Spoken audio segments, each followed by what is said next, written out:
Hello, horror lovers. Welcome to the chilling world of Mr. Haunt. Please subscribe. It's our biggest motivation to keep bringing you spine-tingling stories. Let us know in the comments which city you're listening from.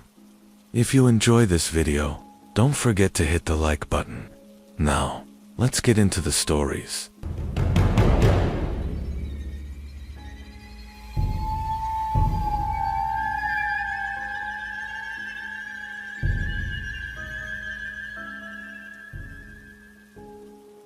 I've been driving trucks for over 15 years, long enough to know when the road feels wrong. Not dangerous, not icy or fogged in, just wrong, like it's paying attention to you. The night I crossed mile marker 187, I was hauling frozen food through a stretch of highway most drivers avoid, unless they're desperate or behind schedule. I was both. The GPS kept losing signal, blinking in and out like it couldn't decide where I was. No radio stations either, just static and the faint hum of my engine. That kind of silence messes with your head when you're alone in a cab at 2 in the morning, surrounded by miles of nothing but trees and blacktop. I noticed the first truck about 10 miles before the marker. Old model, box trailer, no company logo. It was riding my blind spot, just far enough back that I couldn't get a clean look at the driver. Every time I slowed down, it slowed. Every time I sped up, it stayed with me. That happens sometimes. So I didn't think much of it until I realized it hadn't passed me once. I checked my mirrors again and frowned. The headlights were wrong. Too dim, like lantern light instead of modern beams. They flickered slightly, not like a bad bulb, but like flames moving in a jar. I told myself I was tired. When I hit mile marker 17, my cab temperature dropped fast, not gradually, instantly. My breath fogged the windshield, and the warning lights on my dash lit up all at once, before going dark again. The engine kept running, but the sound changed, deeper somehow, like it was echoing. That's when the truck pulled alongside me. I forced myself to look. The cab was rusted, paint flaking down to bare metal. The driver's window was open, and the man behind the wheel was staring straight ahead. He looked dry. That's the only word that fits. Skin stretched tight, lips cracked, eyes sunken and glassy, like he hadn't blinked in years. His hands were wrapped around the wheel, knuckles gray, fingers too long. He turned his head slowly and looked at me. No expression, no curiosity, just recognition, like he'd been expecting me. My radio crackled to life. "Been a long road," a voice said. It wasn't coming from the speakers. It was coming from everywhere at once, filling the cab, pressing against my ears. The driver's mouth never moved. I hit the accelerator. My truck surged forward, engine whining in protest. The speedometer climbed, but the other truck stayed right there, perfectly matched. Trees blurred into black streaks. My heart hammered so hard I thought I'd pass out. "Don't stop," the voice said calmly. "That's how you lose time." The highway lights ahead went out one by one, plunging the road into darkness. My headlights barely cut through it. I couldn't see the marker anymore, couldn't see the lines on the road, just asphalt and void. Then the other truck began to drift closer. I swerved, tires screaming. The rusted trailer brushed mine with a sound like grinding bone. Frost spread across my side window in spiderweb patterns. The air smelled like old oil and rot. "Pull over," the voice said. "You're tired." I thought of all the stories truckers tell each other at rest stops. About phantom rigs. About drivers who vanish between exits. About time slipping away so clean you don't notice until it's gone. I did the only thing I could think of. I closed my eyes and laid on the horn. The sound shattered the silence, loud and angry and real. When I opened my eyes, the other truck was gone. The road lights flickered back on. My dash clock blinked and reset. I was alone. I didn't slow down until I hit the next way station, pulling in, shaking so badly I could barely climb out of the cab. The guard asked if I was okay. I told him I needed a minute. That's when I noticed the frost marks on the side of my truck.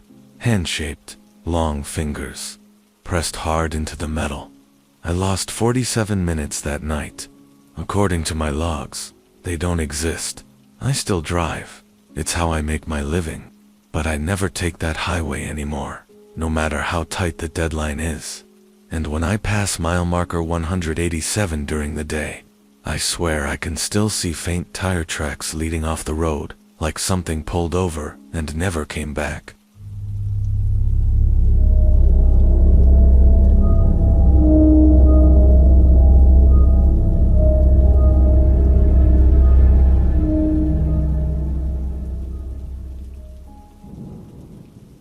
By the time I rolled into the desert rest stop, my hands were shaking from exhaustion.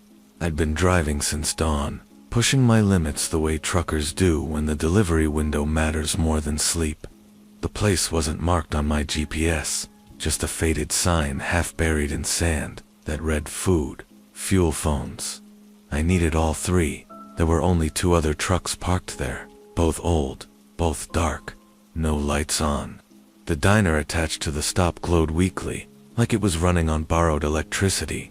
I remember thinking it felt wrong that a place so isolated would be open so late, but fatigue makes you accept things you shouldn't. Inside, the air smelled like burnt coffee and dust. A man behind the counter nodded at me without smiling. He looked tired, in a deep way, like rest wouldn't fix it. I ordered coffee. He poured it without asking how I wanted it. "You driving east or west?" he asked. "East," I said. His hand paused on the pot for just a second. Long way to go. There were no windows in the diner. I didn't realize that until later. The clock on the wall ticked loudly, but I couldn't tell if it was actually moving or just making noise. I drank the coffee anyway. It tasted thin, like it had been reheated too many times. While I drank, I noticed something scratched into the counter. Names, dozens of them. Some carved deep, others faint, like the person hadn't had the strength to finish. I recognized one, a guy I'd shared a smoke with months earlier at a truck stop in Arizona. He'd vanished a week later. No rig, no body. My stomach tightened. I asked the man behind the counter how long the diner had been there. "Long enough," he said. I paid and headed back outside, suddenly desperate to be back in my cab. That's when I realized something else was wrong. My truck was still there, engine ticking softly as it cooled, but the other 2 rigs were gone. No sound, no tire tracks, just empty spaces where they'd been. I climbed into my cab and locked the doors. That's when the radio turned on by itself. "Last call?" A woman's voice said. Calm, flat dot. The mirrors fogged over from the inside. Shapes moved in the glass, silhouettes standing just out of sight. I started the engine, hands slick with sweat, and threw the truck into gear. As I pulled away, I glanced at the diner one last time. The lights were off. The building was gone, just sand, flat, undisturbed. I didn't stop driving for another 6 hours. When I finally did, I checked my fuel log. According to the numbers, I'd never stopped at all, but the smell of burnt coffee stayed in my cab for days, and sometimes, when the radio crackles late at night, I still hear that woman's voice asking if I'm ready for last call.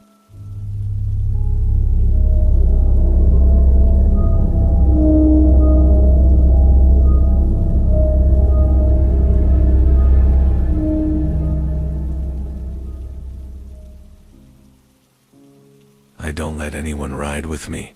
That's been my rule since my 2nd year on the road. Too many problems, too many distractions. So when I noticed the passenger seatbelt slowly tightening on its own somewhere outside of Amarillo, my first thought was that I was finally cracking from lack of sleep. I pulled my eyes off the road just long enough to glance over. The seat was empty, clear as day. No jacket, no bag, nothing heavy enough to trigger the sensor. Yet the belt slid inch by inch across the seat, drawing tight like it was restraining someone who didn't want to move. I laughed, a sharp, nervous sound. "Get it together," I muttered, and focused back on the road. That's when the cab temperature changed. Not cold, Not hot, just wrong. Like the air had been sitting still for too long. I caught a smell that didn't belong, old sweat and damp fabric, like a coat pulled out of a flooded basement. I checked the seat again. The cushion was depressed now. Not a lot, just enough to tell me something was there. My heart kicked hard against my ribs. I told myself it was the suspension, the road, anything mechanical. I reached over slowly and tapped the seat with my knuckles. Resistance, not solid, not soft. Like pressing against a body you can't quite feel. The radio crackled, static at first, then breathing, slow, controlled, right in my ear. "Don't look at me like that," a man's voice said quietly. I paid for the ride. I hit the brakes without thinking. The truck roared in protest as it slowed, hazards flashing. The road behind me was empty. No cars, no lights, just endless asphalt and sky. When I looked back at the passenger seat, the belt was fully locked now. The imprint was deeper, a shoulder, a thigh, the shape of someone sitting patiently. "I didn't pick you up," I said, my voice barely steady. The seat creaked softly, like weight shifting. "You stopped," the voice replied. "That's how it works." I remembered something then. An exit miles back. A man standing under a broken streetlight, thumb out, face hidden in shadow. I'd slowed just a little before forcing myself to keep going. I'd told myself I never stopped. Apparently, that wasn't true enough. The smell grew stronger. I could feel the presence leaning slightly toward me, close enough that the air moved. "You can drop me off anywhere," the voice said, almost polite. "Just don't slow down too much." The highway ahead dipped into darkness. No exits, no signs. My speedometer flickered, needle trembling. I drove for what felt like hours. Every muscle locked, afraid to breathe too loudly. The presence never moved again, never spoke again, just sat there, heavy and patient. Then, without warning, the weight lifted. The seatbelt snapped back into place. The smell vanished. The cab felt normal again, painfully normal, at the next truck stop. I pulled in, shaking so badly, I had to sit there for 10 minutes before getting out. I checked the passenger seat over and over. Nothing. No marks. No warmth. But tucked into the door pocket was something I didn't recognize. A bus ticket bunched. Old. Faded. Destination. Nowhere I've ever been. I don't slow down for anyone anymore. Not even police-looking silhouettes on empty roads. Especially not them. Because whatever sat in my passenger seat knew my name. And it still knows which routes I run.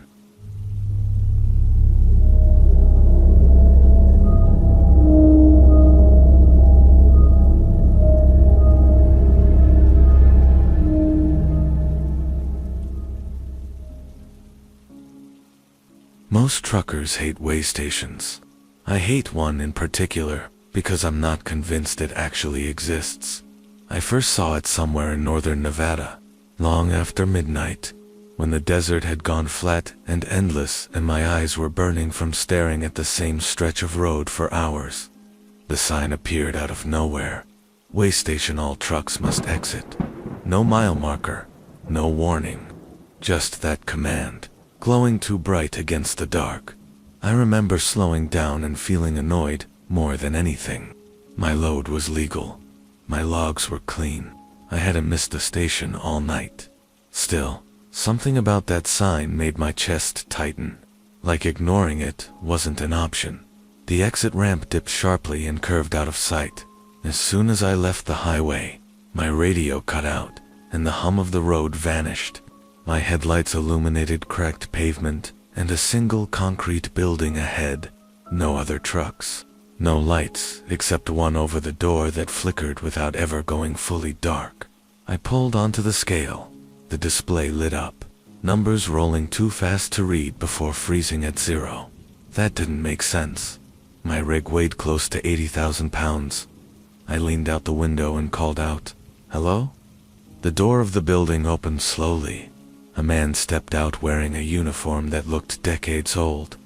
His hat sat low, shadowing his eyes. He didn't carry a clipboard. He didn't smile. "Engine off," he said. I hesitated. Every instinct I had told me not to kill the engine, but my hand moved anyway, turning the key. The sudden silence felt heavy, like pressure on my ears. He circled my truck slowly, boots scraping on pavement. Each step sounded too loud. When he reached the driver's side window, he looked up at me. "You're running late," he said. "For what?" I asked. He didn't answer. He tapped the door twice. "Step out." I stayed where I was. "I'll need to see some ID." That's when he finally looked directly at me. His eyes were pale and unfocused, like glass left out in the sun. I realized then that he wasn't breathing. His chest never moved. "Everyone weighs in," he said, "one way or another." The scale beneath my truck groaned. The display flickered again, numbers climbing impossibly high before dropping back to zero. The metal beneath my tires creaked like it was bending. I reached for the ignition. His hand slammed onto the door, fingers digging into the steel, hard enough to leave dents. Not yet. The building behind him changed. I don't know how else to explain it. The walls darkened, stretching upward, windows appearing where there hadn't been any before. I saw shapes moving inside, tall, waiting. That's when I noticed the other trucks. They were parked just beyond the light, lined up in the dark. Old rigs, rusted. Some still had trailers attached, others didn't. I recognized one of them, a company logo from a carrier that went under years ago, after 3 drivers vanished on the same route. I didn't think. I acted. I slammed the ignition, grinding the key until the engine roared back to life. The man screamed not in pain, but in anger as the truck lurched forward. His hand slid off the door, leaving long gouges in the metal. I tore off the scale and back up the ramp, not looking back. The highway reappeared like nothing had happened. The sign was gone. The exit didn't exist. I drove until sunrise. Later, during a routine inspection, another driver pointed at my door and asked what happened. There were hand-shaped dents pressed into the steel from the outside, perfectly spaced, like someone had been holding me in place. I don't stop at way stations that aren't on my route plan anymore. If a sign shows up too suddenly, I keep driving. Fines be damned, because I know now some places aren't checking your truck. They're checking if you belong to the road.